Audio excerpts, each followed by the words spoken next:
Nih, dengerin nih. Ziggy Zaga, Ziggy to Zaga, Zig Zig to Zaza. Welcome to our family, Ziggy Zaga. Ini lagu paling sering saya dengar setahun 2 tahun lalu. Ini terus yang diputar-putar anak saya di tablet yang dia punya. Ini apa sih, saya bilang. Saya cek, oh ini YouTube dan ada yang bernama Atta Halilintar di dalamnya. Disebut sebagai ini kanal YouTube Gen Halilintar. Dan memang luar biasa. Per hari ini saya cek views-nya itu ada 171 juta, gila. Mungkin TV pun atau akun yang lain tidak memiliki viewers sebanyak ini. Dan kemudian saya lihat bernama Halilintar ini, semua Gen Halilintar ini adalah keluarga Halilintar. Ada 12 akun dan semua punya subscriber juta-juta orang.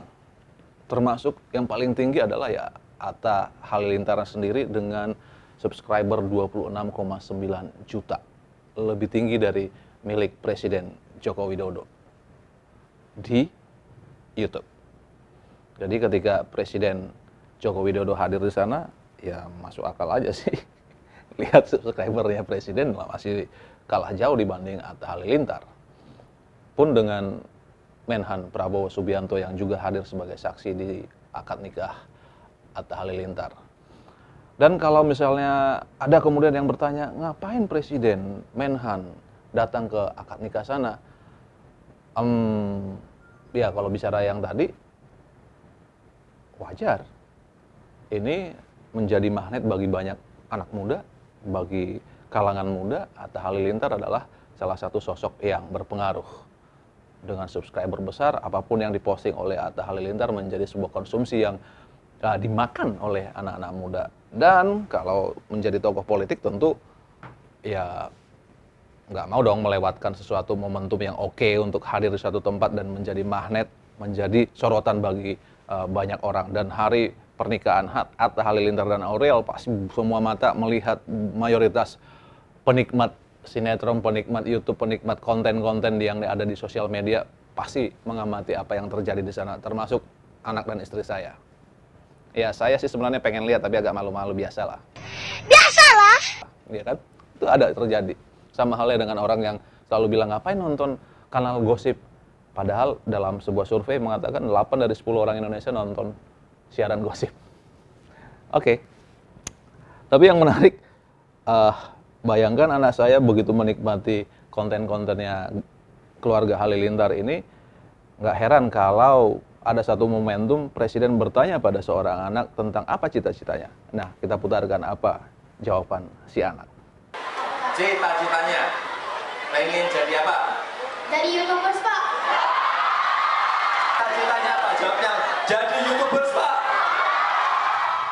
Oke, melihat Atta Halilintar dan juga YouTuber-YouTuber lainnya yang sekarang bermunculan banyak, katanya sih penghasilannya luar biasa, besar, dan ya menjadi pengusaha atau bahkan menjadi presiden atau pejabat-pejabat tinggi lainnya, ya apa yang didapatkan oleh para YouTuber dengan subscriber besar ini jauh lebih besar penghasilan mereka daripada pejabat-pejabat tinggi atau bahkan pengusaha.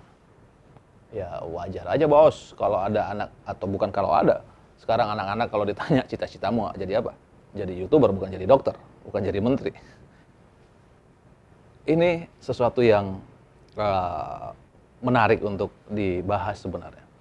Tapi balik ke soal kehadiran para pejabat tinggi di akad nikah dan di resepsi Atta dan Aurel. Di akad nikah ada Presiden, ada Menhan Prabowo Subianto yang juga Ketua Umum Partai Gerindra. Saya lihat juga di IG Ketua Umum PKPI, Dias Hendro Priyono, hadir juga dengan bapaknya. Jadi ini menjadi sesuatu yang menarik bagi banyak orang, menjadi sesuatu yang kayaknya kudu didatangi. Makanya banyak juga yang kritik, oke, kalau nikahan YouTuber yang heboh dan hebat, boleh melakukan resepsi besar-besaran, itu ada yang kritik sih. kritik yang masuk akal juga. Tapi saya akan membahas dari sisi soal komunikasi saja.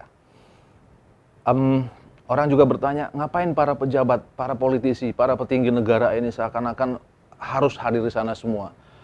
Balik ke soal tadi, ini adalah sebuah momentum, ini adalah sebuah magnet. Atta Halilintar adalah seorang pemuda, seorang anak muda yang punya influence, punya pengaruh besar kepada anak-anak muda. Suka atau tidak suka, fakta dan data membuktikan bahwa dia punya pengaruh itu. Ya, ada yang bilang tanpa bandana Atta cuma kayak kiwil gitu. Ya lu boleh berkata begitu, Mas. Tapi faktanya kiwil atau Atta ini ya punya magnet, banyak yang suka. Termasuk kenapa saya bahas Atta Halilintar dan juga Aurel. Karena ya saya tahu bahwa ini adalah sesuatu yang populer. Kali-kali aja gue setelah bahas ini subscriber gue nambah. Sama juga kayak pengharapan gue atau pengharapan politisi-politisi yang datang ke sana. Dengan datang ke sana, exposure-nya maka akan dibahas, akan hadir atau akan dibahas di sosmed. Mana tahu ada kamera media yang menyorot kehadiran para pejabat ini, ya kan ini adalah soal hal yang masuk akal aja. Datang ke sana satu tempat, kemudian mau mendapatkan exposure, menjadi bahan pembicaraan. Termasuk soal akun Twitter Sekretariat Negara. Ada yang memprotes, ngapain apa urusan negara dengan urusan pernikahan Atta dan Aurel gitu. Bisa jadi pro dan kontra. Lo bisa setuju, lo bisa kontra. Kalau saya sih melihat ini adalah sebuah kecerdasan dari admin Twitter Sekretariat Negara. Begitu nge-tweet tentang kehadiran presiden di akad nikah Atta, maka engagement, interaksi yang terjadi di akun Twitter itu menjadi rame. Yang komen ada ribuan kalau nggak salah, seingat saya begitu. Ada ribuan, yang like juga, ada yang retweet juga. Ini jauh berbanding terbalik dengan tweet-tweet sebelumnya atau bahkan sesudah tweet tentang pernikahan Atta dan Aurel. Artinya memang ini magnet yang mendatangkan banyak penonton, viewers. Di Twitter pun demikian, di IG pun demikian, di YouTube juga. Semua yang berbau Atta dan Aurel pada saat itu mendatangkan viewers yang besar.